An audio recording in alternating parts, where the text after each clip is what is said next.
Es un hecho bien sabido, es un hecho que está muy documentado por economistas norteamericanos, por ejemplo, por Joseph Stiglitz, pero no es el único. Paul Krugman también ha hablado del problema y algunos otros. También Krugman es premio Nobel de Economía, norteamericano, por cierto, que dicen claramente que la economía norteamericana no está creciendo lo suficiente. Hace rato, no sé, 2 décadas y media, que la economía norteamericana no crece por arriba del 2%, en el mejor de los casos. Pero además Stiglitz señala con mucha precisión y con suficientes datos que este desarrollo de la economía norteamericana, que al fin y al cabo es crecimiento, no es un crecimiento compartido, sino es un crecimiento que también está provocando una gran concentración de la riqueza en los Estados Unidos. Y esto ha polarizado demasiado a la sociedad norteamericana. Los salarios en Estados Unidos hace mucho que no mejoran, al contrario, han venido perdiendo terreno. Y uno de sus últimos libros, que por cierto él mismo reconoce que fue el que le dio la bandera al famoso movimiento Occupy Wall Street, de los jóvenes inconformes, sintetiza el problema diciendo el 1% de los norteamericanos tiene el dinero que le hace falta al 99% restante. Este es el grado de polarización que tiene la economía norteamericana. Dice además Stiglitz, apoyándose en el muy conocido coeficiente de Gini, que mide el grado de la desigualdad de los países en el mundo, que Estados Unidos es ya el cuarto país más desigual del planeta. Están a la cabeza Chile, Turquía, México y después sigue Estados Unidos. Esta situación, dice Stiglitz, es parte de la explicación de por qué la economía norteamericana hace tiempo que no se desarrolla con el vigor deseado. Hace tiempo que no crece a la velocidad, que no crece en las dimensiones que los propios norteamericanos necesitarían y que el mundo mismo está esperando, dado que la economía norteamericana pues es uno de las locomotoras que jalan a la economía del mundo. No lo estamos haciendo, no estamos creciendo precisamente porque en Estados Unidos la riqueza, o mejor dicho, la renta nacional, que no es lo mismo, pero también la riqueza se concentra cada día más.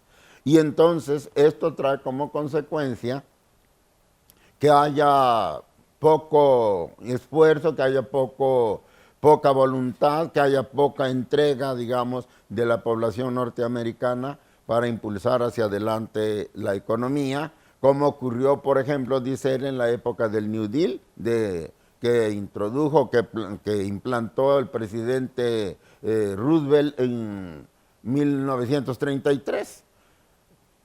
En esas épocas, cuando la economía norteamericana distribuía mejor la riqueza, cuando la renta nacional alcanzaba para todos y cuando la marea elevaba la barca de todos, nuestra economía creció, pero ahora no está ocurriendo nada parecido. Vamos en sentido contrario.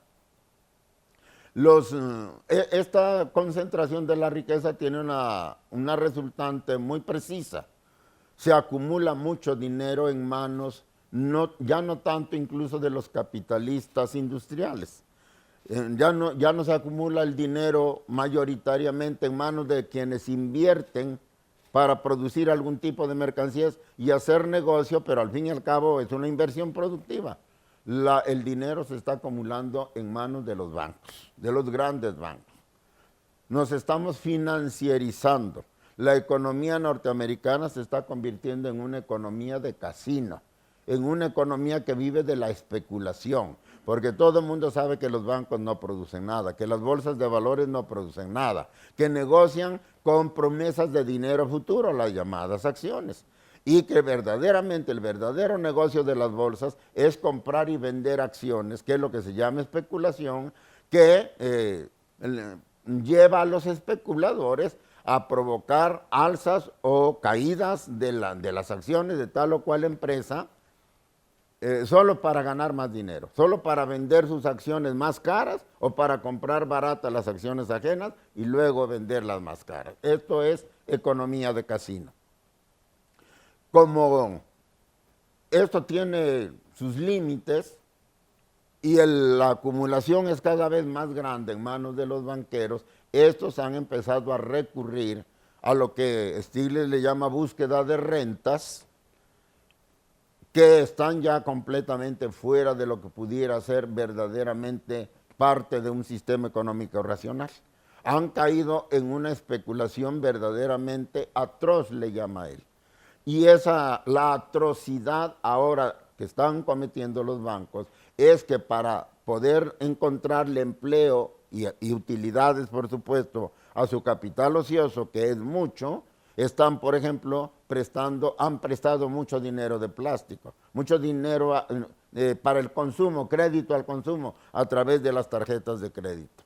Se las prestan a gente indefensa, inerme desde el punto de vista de la información, de lo que Stiglitz llama mismo la asimetría de la información. El que presta el dinero lo sabe todo, el que recibe el préstamo no sabe nada. Y entonces recibe el préstamo, lo ilusionan de que puede comprar lo que quiera con el poder de su firma, pero no sabe cuánto le va a costar eso llegado el momento de pagar el crédito de la tarjeta. Esa es una manera, dice Stiglitz. La otra, muy conocida, fue los préstamos hipotecarios a todo mundo para comprarse una casa. La famosa burbuja inmobiliaria, que fue la que finalmente provocó la crisis de 2008. La crisis gigantesca, terrible, que empezó precisamente en el sector financiero norteamericano. ¿Por qué se desencadenó esa crisis? Porque los bancos que tienen dinero de sobra le empezaron a prestar dinero a todo mundo que les pedía dinero para que se compraran una casa. Eso tenía que explotar.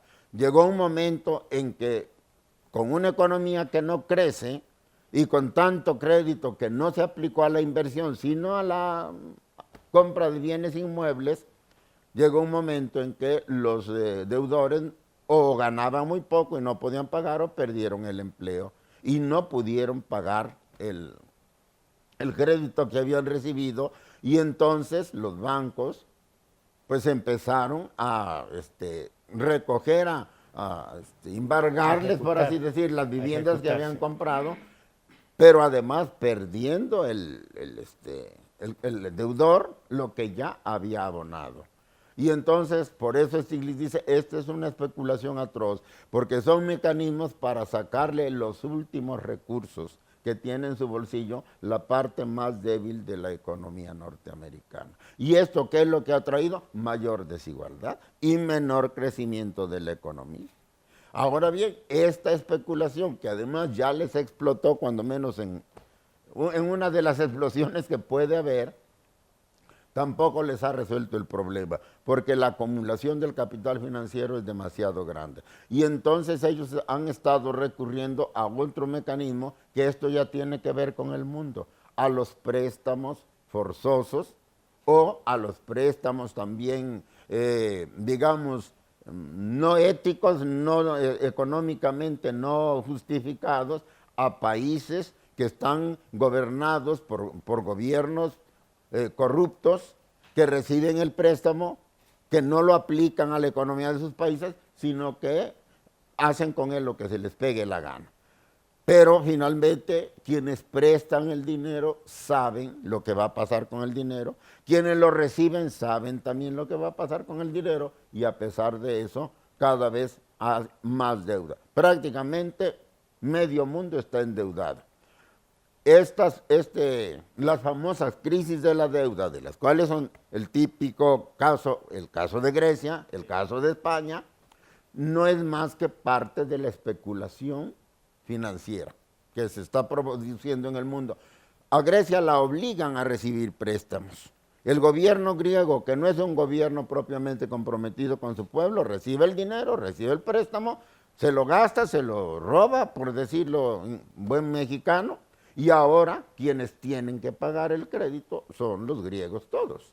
y viene la crisis. Y los bancos, como Shylock, el famoso judío del mercader de Venecia, quiere su libra de carne del corazón. A mí me pagas y a mí no me importa si tienes con qué pagarme. Y ahí tenemos la crisis. Entonces, todo esto, ¿a dónde me lleva? ¿Qué es lo que yo estoy diciendo? Empezaba yo diciendo, la economía de mercado, el capitalismo mundial, no está en su mejor momento. Se está ahogando, vamos a decir paradójicamente, en una contradicción dialéctica muy ilustrativa, se está ahogando con su propio éxito, con su propia riqueza. Lo que ha hecho el capitalismo, que es realmente una economía muy eficiente como productora de riqueza, que ha producido más riqueza que nunca en el mundo, que ha producido un gran desarrollo tecnológico, que ha modernizado completamente los procesos productivos, sobre todo en los países más poderosos. Y esto ha elevado la productividad y ha hecho que estos países tengan una gran producción que rebasa con mucho la capacidad de compra de sus mercados internos. Están rebasados ya con la producción de mercancías, tienen forzosamente que buscar mercados externos.